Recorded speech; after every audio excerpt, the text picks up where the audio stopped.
una al oeste del río Jordán y otra al este, en las fértiles tierras de Galaad.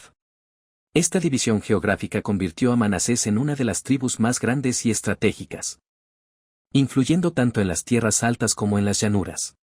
Sin embargo, su ubicación dividida también reflejó una identidad fragmentada, una característica que marcaría su historia posterior.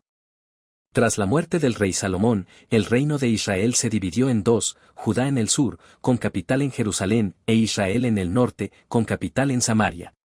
Manasés formó parte del reino del norte, que cayó en la idolatría y la desobediencia a la ley de Dios. En el año 722 a.C., el imperio asirio conquistó Samaria, exiliando a las 10 tribus del norte, incluida Manasés. Desde entonces, se les conoció como las tribus perdidas de Israel, un término que evoca misterio y esperanza profética. La diáspora y el destino de las tribus perdidas. El exilio asirio marcó un punto de inflexión en la historia de Israel. Las 10 tribus del norte fueron dispersadas por el imperio asirio, perdiendo su cohesión como nación. Mientras tanto, el reino del sur, Judá, resistió hasta el año 586 a.C., cuando el imperio babilónico, bajo Nabucodonosor, destruyó Jerusalén y el primer templo, llevando a los judíos al exilio en Babilonia. Este fue un golpe devastador, el centro espiritual del pueblo fue destruido, y la nación quedó humillada. Sin embargo, Dios no abandonó a su pueblo. A través de profetas como Jeremías, prometió un retorno. 70 años después, bajo el rey persa Ciro, los judíos regresaron a Jerusalén, liderados por Zorobabel, Esdras y Nehemías. Reconstruyeron el segundo templo y restauraron parcialmente la nación, aunque bajo dominio extranjero. Durante siglos, Judá vivió bajo los persas, griegos y romanos. En el tiempo de Jesús, los judíos esperaban al Mesías, pero muchos no lo reconocieron. Cristo fue crucificado, resucitó y ascendió, advirtiendo que Jerusalén sería destruida. En el año 70 después de Cristo, el general romano Tito cumplió esta profecía, destruyendo el segundo templo y marcando el inicio de una diáspora que duraría casi 2000 años. Los judíos se esparcieron por el mundo, enfrentando persecuciones, pogromos, la Inquisición y el Holocausto. Sin embargo, mantuvieron su identidad a través de la Torá, sus tradiciones y la esperanza de regresar a Sión. El 14 de mayo de 1948, la proclamación del Estado de Israel marcó un milagro histórico, cumpliendo la profecía de Isaías 66:8, ¿acaso ha nacido una nación en un solo día? Este evento no solo restauró la soberanía judía, sino que abrió la puerta al regreso de comunidades dispersas, desde las tribus perdidas hasta los sefardíes y los Beta Israel. Los Bnei Menasé. El regreso de una tribu perdida. En los estados de Manipur y Mizoram, en el noreste de India. Los Bnei Menasé han preservado una tradición oral que los identifica como descendientes de la tribu de Manasés. Según su relato, tras el exilio asirio en el 722 a.C., sus antepasados emprendieron un largo peregrinaje hacia el este, atravesando Persia, Afganistán y Tíbet. Se asentaron en el suroeste de China, en una cueva llamada Sinlung, antes de migrar al noreste de India. A pesar de su aislamiento, conservaron prácticas similares al judaísmo bíblico, celebraban el sábado. Observaban festividades parecidas al Pesaj y creían en un Dios único. En el siglo XIX, misioneros cristianos convirtieron a muchos Bnei Menasé al cristianismo, creando un monoteísmo sincrético. Sin embargo, su identidad israelita permaneció latente. En el siglo XX, al tener acceso a la Biblia, descubrieron sorprendentes similitudes entre sus tradiciones y las del pueblo de Israel. En 1951, un líder tribal tuvo un sueño revelador que lo llevó a afirmar que su tierra ancestral era Israel. Este evento marcó el inicio de un despertar espiritual. Los Bnei Menasé comenzaron a estudiar y practicar el judaísmo, buscando reconectar con sus raíces. En 2005, el rabino sefardí Shlomo Amar reconoció oficialmente a los Bnei Menasé como descendientes de Manasés, aunque debían pasar por un proceso de conversión formal para integrarse al judaísmo moderno.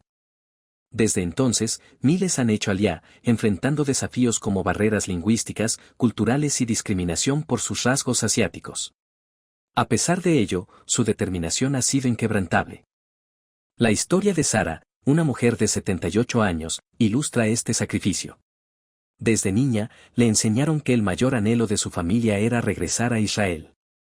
Sara dejó atrás a 5 de sus hijos en India. Pero se reunió con una hija en Kiryat Arba, cerca de Hebrón. Su testimonio refleja la esperanza y la fe que impulsan a los Bnei Menasé. Actualmente, unos 6.500 miembros de la comunidad permanecen en India, esperando su oportunidad para emigrar. Sin embargo, un conflicto étnico en Manipur desde 2023 hectáreas puesto en peligro su seguridad, haciendo urgente su reasentamiento. Michael Freund, fundador de Savey Israel, ha instado al gobierno israelí a actuar rápidamente para proteger a esta comunidad, que ha enfrentado violencia, incluyendo la destrucción de sinagogas y rollos de la Torá. Los Beta Israel, la fe preservada en Etiopía. En las montañas de Gondar, Etiopía. Los Beta Israel, casa de Israel, han vivido durante siglos como guardianes de un judaísmo arcaico. Su nombre en lengua guesh refleja su identidad como descendientes del pueblo del pacto. Según el Kebra Nagast, un texto etíope del siglo XIV, los Beta Israel descienden de Meneliki, hijo del rey Salomón y la reina de Saba, quien llevó la Torá y, según la tradición, el arca del pacto a Aksum. Aunque esta narrativa carece de evidencia arqueológica, es central en la identidad etíope. Otra hipótesis sugiere que los Beta Israel podrían descender de la tribu de Dan, exiliada por los asirios. Sus prácticas, como la observancia del sábado, las leyes de pureza y la celebración de festividades bíblicas, reflejan un judaísmo pretalmúdico, anterior al desarrollo del judaísmo rabínico. No conocían el Talmud ni las tradiciones de Babilonia, pero preservaron la Torá con una fidelidad asombrosa.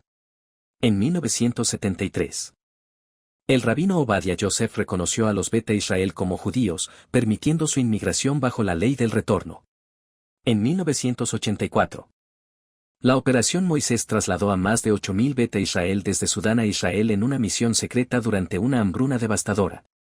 En 1991, la Operación Salomón evacuó a 14.500 judíos etíopes en 36 horas, una de las mayores operaciones aéreas de la historia. Aviones despegaban cada 15 minutos, algunos sin asientos para maximizar el espacio. Sin embargo, entre 7.000 y 12.000 Beta Israel aún esperan en Etiopía, enfrentando obstáculos burocráticos, religiosos y políticos.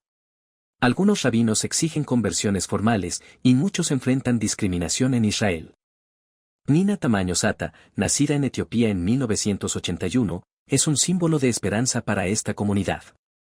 Emigró durante la Operación Moisés y, en 2020, se convirtió en la primera mujer etíope en ocupar un cargo ministerial en Israel, como ministra de Inmigración y Absorción. Su trabajo ha promovido la integración de los Beta Israel y la alía de quienes aún esperan en Etiopía. Los sefardíes, la herencia de Sefarad. Los sefardíes, cuyo nombre proviene de Sefarad, España, tienen una historia de esplendor y tragedia. Desde el siglo X a.C., llegaron a la península ibérica a través de rutas comerciales fenicias. Durante la Edad de Oro bajo el dominio musulmán, siglos 8-12, prosperaron en ciudades como Córdoba, Granada y Toledo, destacando en medicina, filosofía, astronomía y poesía. Figuras como Maimónides, nacido en Córdoba en 1135, y Salomón Ingabirol dejaron un legado imborrable. Maimónides, en su Guía de los Perplejos, defendió la armonía entre fe y razón, influyendo en el judaísmo, el islam y el cristianismo. La invasión musulmana de 711 trajo tolerancia relativa para los judíos, quienes, como dhimmis, podían practicar su fe pagando un impuesto. En este contexto, las comunidades sefardíes florecieron, creando academias rabínicas, yeshivot, y una rica tradición literaria en hebreo y ladino. Sin embargo, con la llegada de los almorávides y almohades, movimientos islámicos rigoristas, la tolerancia se desmoronó, y muchos judíos huyeron o se convirtieron forzosamente. La expulsión de 1492, decretada por los reyes católicos, marcó un punto de inflexión. Entre 100.000 y 200.000 sefardíes fueron obligados a convertirse al cristianismo o partir al exilio. Llevaron consigo el ladino, sus canciones y su fe, estableciendo comunidades en el Imperio Otomano, el norte de África y América Latina. En el siglo XX, tras la fundación de Israel en 1948, cientos de miles regresaron. Cumpliendo la profecía de Abdías 1:20, los cautivos de Jerusalén que están en Sefarad poseerán las ciudades del Negev. En el exilio, los sefardíes mantuvieron su identidad a través del ladino. Un idioma que conserva el español medieval. Canciones como Adiós querida y La rosa en florece resonaban en mercados de Salónica y Fez, llevando la nostalgia de Sefarad. En Saf, en el siglo XVI. Rabinos como Joseph Caro renovaron el judaísmo con obras como el Sulhan Aruj. Hoy, los sefardíes en Israel reverdecen el Negev, plantando olivos y viñedos, como prometió Abdías. Las profecías y su cumplimiento. El regreso de los judíos a Israel es visto como el cumplimiento de promesas bíblicas. Isaías 11. 11-12 anuncia que Dios reunirá a su pueblo de los confines de la tierra, Jehová alzará otra vez su mano para recobrar el remanente de su pueblo que aún quede en Asiria, Egipto, Patros, Etiopía, Elam, Sinar y Hamat y en las costas del mar. Ezequiel 36:24 promete, yo os tomaré de las naciones y os recogeré de todas las tierras y os traeré a vuestro país. En Apocalipsis 7, 4-8, las 12 tribus, incluida Manasés, son selladas como parte de los 144.000, un símbolo de la restauración divina. El apóstol Pablo, en Romanos 11, 25-27, afirma que todo Israel será salvo tras la plenitud de los gentiles, señalando una conversión nacional en los tiempos finales, vendrá de Sión el libertador, que apartará de Jacob la impiedad. Este pasaje conecta el Antiguo y el Nuevo Testamento, mostrando que Dios no ha desechado a Israel. La presencia de los Beta Israel en Etiopía, mencionada en Isaías 11:11 y Salmo 68. 31, Etiopía se apresurará a extender sus manos hacia Dios, y el regreso de los sefardíes desde Sefarad, Abdías 1:20, son evidencias de que Dios está cumpliendo sus promesas. El Salmo 68. 31 no es una metáfora poética, sino una profecía viva. Los Beta Israel han extendido sus manos a Dios, regresando a Jerusalén con canciones antiguas y lágrimas de gozo. En Hechos 8. El encuentro de Felipe con el eunuco etíope, un adorador que leía Isaías 53, sugiere que los Beta Israel ya estaban conectados con la fe de Israel en el siglo I. Este no es un hecho aislado, sino una señal de que Dios ha preservado un remanente en los confines de la tierra. Reflexiones teológicas, la fidelidad de Dios. La historia de Israel no es solo un relato de supervivencia, sino un testimonio de la fidelidad de Dios. A pesar de los exilios, las persecuciones y la dispersión, el pueblo judío ha mantenido su identidad, su fe y su esperanza. Las promesas de Dios, pronunciadas por profetas como Isaías, Jeremías y Ezequiel, no son abstractas, son compromisos concretos que se cumplen literalmente. El regreso de los Bnei Menasé desde India. Los Beta Israel desde Etiopía y los sefardíes desde Sefarad no es un fenómeno político o cultural, sino un cumplimiento profético. Como dice Números 23:19, Dios no es hombre para que mienta, ni hijo de hombre para que se arrepienta.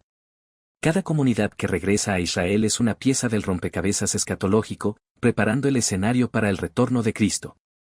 Como Jesús mismo anunció en Lucas 21:24, Jerusalén será hollada por los gentiles hasta que los tiempos de los gentiles se cumplan. Conclusión. Una promesa eterna.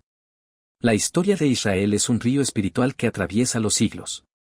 A veces fluye con fuerza, visible en los salmos y las profecías, otras veces se oculta entre las piedras del olvido, pero nunca desaparece. Los Bnei Menasé, los Beta Israel y los sefardíes son testimonios vivos de que Dios no olvida a su pueblo. Desde las montañas de India hasta las tierras de Etiopía y los exilios de Sefarad, los judíos han regresado a Israel, cumpliendo las palabras de los profetas.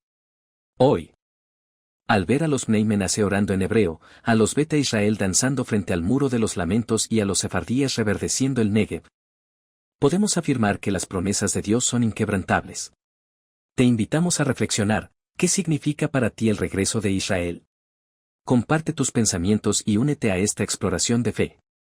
Que Dios te bendiga abundantemente.